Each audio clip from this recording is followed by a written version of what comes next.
여러분 안녕하십니까? 부하 직원을 집무실에서 성추행한 혐의를 받고 있는 오거돈 전 시장에 대한 사전 구속영장이 조금 전 기각됐습니다. 이제 오 전 시장은 불구속 상태에서 경찰 조사를 받게 됐는데요.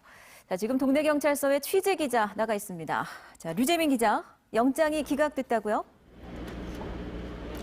네, 오거돈 전 부산시장은 오늘 오전 부산지방법원에 출석해 영장 실질 심사를 받았습니다. 심사 결과 재판부는 오 전 시장에 대한 검찰의 구속영장 청구를 받아들이지 않았습니다. 이에 따라 오 전 시장은 이곳 동네경찰서 유치장에서 빠져나와 조금 전 귀가했는데요. 경찰 추가 조사는 불구속 상태에서 받게 됩니다. 오 전 시장은 지난 4월 초 업무 시간에 여직원을 집무실로 불러 성추행한 혐의를 받고 있습니다. 지난달 28일 경찰은 오 전 시장의 혐의가 중대하다고 판단해 업무상 위력에 의한 추행 혐의가 아닌 강제 추행 혐의를 적용해 구속영장을 신청했고, 이를 검토한 검찰이 법원에 영장을 청구했지만 결국 기각됐습니다.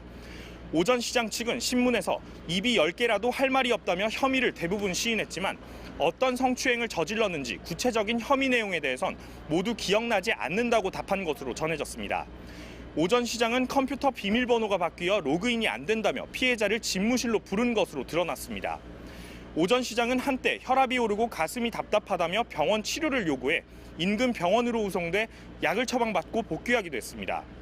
재판부는 사안은 중대하지만 증거가 모두 확보돼 인멸 우려가 없는 데다 이른이 넘는 고령이라는 점에서 도주 우려도 없다고 판단했다며 기각 이유를 밝혔습니다. 지금까지 동네경찰서에서 MBC 뉴스 류재민입니다. 네, 오 전 시장의 성추행은 당시 현직 고위공직자의 성범죄였다는 점에서 구속 여부에 많은 관심이 쏠렸는데요. 오늘 오 전 시장의 영장이 기각되면서 또 다른 성추행 의혹 등 다른 혐의에 대한 수사도 쉽지 않을 것으로 전망됩니다. 김윤아 기자입니다. 오거돈 전 부산시장은 영장 실질 심사가 진행되는 동안 경찰서 유치장에 입감됐습니다. 굳은 표정으로 취재진 질문에 죄송하다는 말만 반복했습니다. 법원에서 오늘 어떻게 소명하셨습니까? 죄송합니다. 강제추행 혐의 인정하셨습니까? 죄송합니다. 피의자 신문 과정에서 오 전 시장과 검찰은 우발성과 계획성으로 팽팽히 맞서며 공방을 벌였습니다. 오 전 시장은 혐의 대부분을 인정하면서도 정확히는 기억이 안 나지만 입이 10개라도 할 말이 없다며 우발적 범행을 주장한 반면, 검찰은 계획적이고 중대한 범행이라고 맞서며 구속 수사 필요성을 강조했습니다. 당초 구속 여부에 관심이 클 수밖에 없었던 건 피의자가 다름 아닌 범행 당시 현직 시장이라는 점과 구속 여부에 따라 남은 수사의 방향도 달라질 것으로 예상됐기 때문입니다. 경찰은 이번 성추행 혐의 말고도 또 다른 성추행 사건과 채용비리 의혹 등도 수사하겠다고 밝혔지만 현재까지 별다른 혐의는 밝혀내지 못한 상태. 이번 영장이 기각되면서 경찰이 나머지 혐의를 입증하는 등 추가 수사는 더 힘들어질 것으로 보입니다. MBC 뉴스 김윤아입니다. 네, 코로나 뉴스입니다. 지난 주말 부산에서 발생한 고교생 코로나19 확진 환자의 감염 경로가 아직도 오리무중입니다. 자, 이런 가운데 내일부터는 부산 시내 모든 초중고등학교가 3차 등교 수업에 들어가는데요. 이제는 감염 예방을 위해서 모두가 더 노력해야 할 시기입니다. 정세민 기자입니다. 김석준 교육감이 주재한 화상회의에 부산 시내 초중고 700여 개 학교 교장 선생들이 참가했습니다. 부산교육청이 생긴 이후 최대 규모의 화상회의입니다. 회의 주제는 내성고 확진자 발생과 함께 3차 등교를 앞두고 교육 현장에서의 철저한 코로나19 대응을 다시 한번 촉구하기 위해서입니다. 지난 주말 내내 온 시민이 가슴을 쓸어내리게 했던 내성고 확진자 A군의 경우 밀접 접촉자에 대한 검사 결과가 모두 음성으로 나온 상황. 하지만 감염 경로가 아직 밝혀지지 않아서 안심하기에는 이른 상황입니다.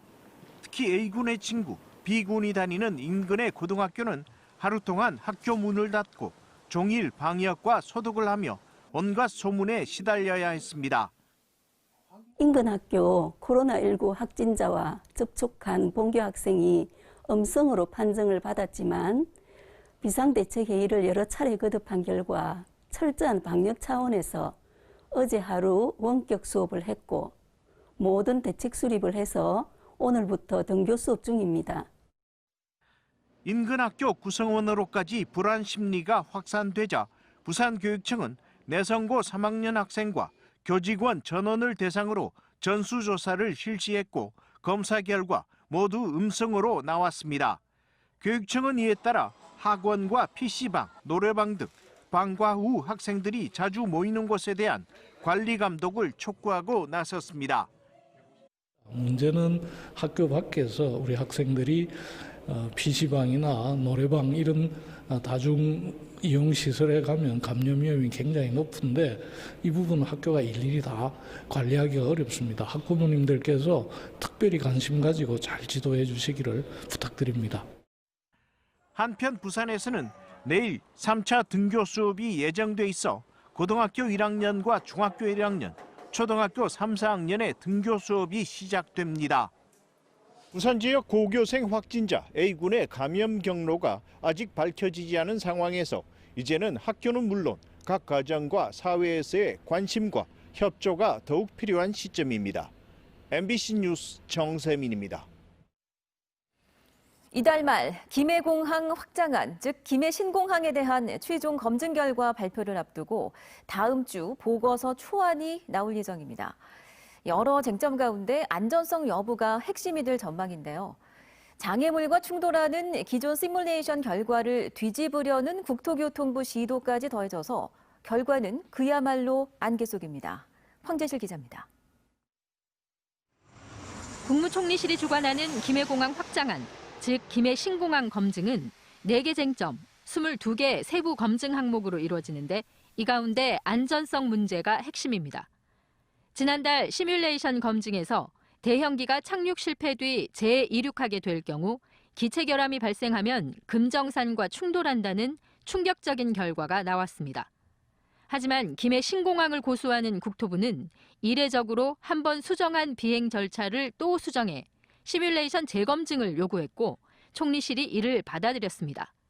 공정성 문제가 제기될 수밖에 없습니다. 이런 가운데 변성환 시장 직무대행이 며칠 전 정세균 총리를 만난 자리에서 기술검증 결과만 발표해 줄 것을 건의했습니다. 김해공항 확장이 관문공항으로 걸맞는지 여부, 그리고 검증 과정에서 드러난 김해공항의 태생적 결함을 있는 그대로 발표해 달라는 얘기입니다. 결국 최종 결정은 청와대 몫입니다. 여권 내 한 관계자는 대통령 공약 사항이긴 하지만 지역 여론을 고려한 정치적 판단은 하지 않을 가능성이 크다고 전했습니다. 다음 주 비공개를 전제한 보고서 초안에는 지난달 충돌 결과가 나온 1차 시뮬레이션 결과와 다음 주 2차 시뮬레이션 결과가 모두 포함될 전망으로 이 보고서 초안이 청와대 최종 판단의 가늠자가 될 것으로 보입니다. MBC 뉴스 황재실입니다. 밤사이 부산에는 코로나19 추가 확진 환자가 나오지 않아 누적 환자 144명을 유지했습니다. 해외 입국자는 어제 하루 57명이 부산에 도착해 지난 4월 이후 부산으로 들어온 해외 입국자는 1,797명으로 집계됐습니다. 한편 부산시는 당초 오늘부터 영업을 재개할 예정이던 시내 유흥시설 71곳에 대해 또다시 일주일간 집합금지 행정명령을 연장했습니다. 해당 업소는 클럽 14곳, 감성주점 15곳, 콜라텍 42곳이며 집합금지 행정명령은 오는 9일 정오까지입니다. 시는 만일 이들 업소에서 영업을 하다 확진자가 발생하면 영업자와 시설 이용자를 상대로 방역비 전액에 대한 구상권 청구를 한다는 방침입니다. 낙동강요역 환경청과 양산시 등으로 구성된 합동조사단이 경남 양산시 산막유산 산업단지를 점검한 결과 2곳의 업체가 다이옥산을 배출한 것으로 드러났습니다. 합동조사단은 A업체의 경우 허용 기준의 8배가 넘는 리터당 33,100마이크로그램의 다이옥산이 검출됐고 사전 배출 허가를 받은 B업체는 허용 기준을 조금 넘긴 61마이크로그램이 검출됐다고 밝혔습니다. 조사단은 A업체에 대해 조사를 보강한 뒤 검찰에 송치할 방침이며 B업체에는 과태료를 부과했습니다.